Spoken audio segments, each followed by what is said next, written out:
Hey everybody, and welcome to the channel. Today we're going to be unboxing and reviewing Usagi Yojimbo. Let's get to it. All right, Usagi Yojimbo. So packaging, kind of what you expect from this series, the very animated artwork, the description here. When Donatello's pan-dimensional portal accidentally transports Usagi Yojimbo to the sewers of New York, the rabbit Ronin meets his new allies, the Turtles, and soon learns the ways of the ninja. Shredder devises a devious duel to divide the dudes. It's a bogus bunny betrayal. However, years of eating carrots have given the heroic Hare 20/20 vision, and he finally sees through Shredder's schemes. Reunited, the Turtles and their fearless floppy-eared friend confront Shredder and save the day. So there he is, another great shot of the figure, all of his accessories, which is a pretty good amount. So let's open that box. Some pretty nice details in this backdrop. Nice call out to Ace Duck. So there we go, the figure, Usagi Yojimbo, in the packaging, all these accessory pieces. So here's the connections that I am more used to based on what I've been collecting and opening. So I'm just gonna say right now, he's gonna be one of the more complicated figures to get out. If you like to keep these things intact, it's gonna be very time consuming. He is fully strapped in on every piece here. So you're either gonna have to work to get these out, or you're just gonna snip them.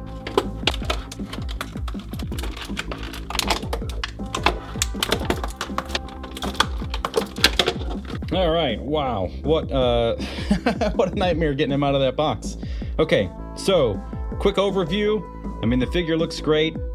Some kind of wearing from being in that plastic. Alternate hands. Plenty of weapons.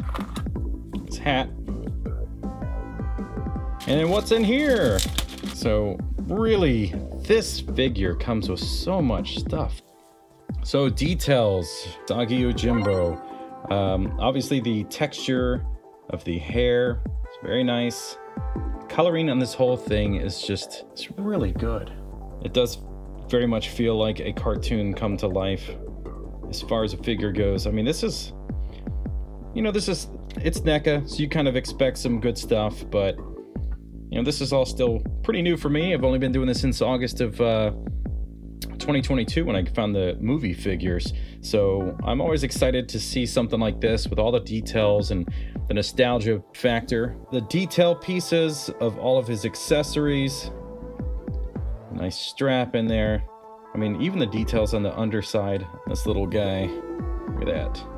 And a little face. He's got some softness to him. You can't change him up any really from his shape, as he is kind of like in there, but he is soft, so you don't have to worry about a head snapping or whatever. But if you really wanted to get a particular pose out of him, you could apply some heat to it and then kind of hold it in a position to stay there. Hands are really nice. The details there. The swords. Even in the handle. I mean, this is a lot of detail for an animated figure. Kind of what the child brain of my memory thinks that all of the toys look like. I believe this is a kunai, and the sheath for the swords. The alternate head, so a bit of a different expression, and of course his ears are down. Now the ears do move on the default head, cool, so you can have it posed as well. So let's get into articulation. So the head, fantastic. Up and down is, it's mediocre. So you can get some movement, not a ton. Side to side is good, so you can have some nice kind of expressions there in his poses. The arms are going to have full, of course, articulation all the way around. There's some in and out play.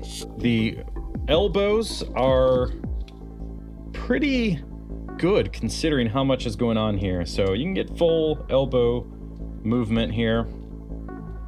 The wrist is great. So they left enough room there in his sleeve to get some good motion. So all things considered, that's some great movement. The waist is a little tight just because of how much is going on here. Now his shirt is all soft. This whole piece here in the center is soft. So you don't have to worry about it being too tight and pushing or anything. His pants, those are all soft all the way through. You can feel there's a lot of space there on the cheek side. The legs, you can get some great rotation out of that. And again, I mean, considering it's a cartoon-based figure, you got the perfect Van Damme splits, knees, great. All things considered with these wide pants and everything. Now it is hard plastic down here, but the ankles, let's see. So you can get some okay movement out of the ankles. They do rock a bit side to side, and then there's only turning you're gonna get, yeah, is in that knee. And in order to get these to stick to him, you're gonna have to use this, which came in the box along with his cloak. All right, so let's get into posing with Usagi Yojimbo. Now, as you can imagine, these figures are gonna have a lot of options based on hands and all the accessories he's got. So let's just jump in and see what we can do.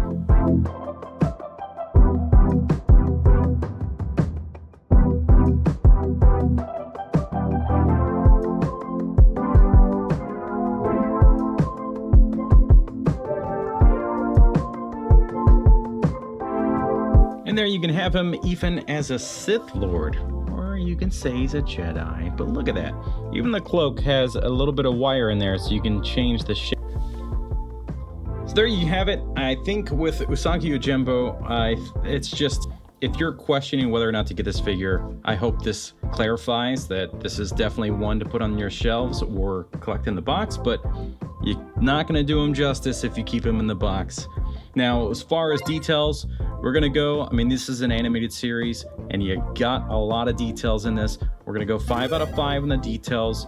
And then as far as articulation, we'll give a 4 out of 5. There were a little bit of things stopping him in certain places, but overall, articulation is really good. And the posability, you can do the Van Damme splits, you can do whatever you want. Tons of accessories. Posability, we're gonna go 5 out of 5. All right, so there we go. There's the score, the overall ranking, of course. I think that's one you definitely got to go pick up. If you haven't already, you can go to Target.com and you should be able to get it, hopefully. Otherwise, maybe you can find it in stores. So thanks for watching, and we'll see you next time.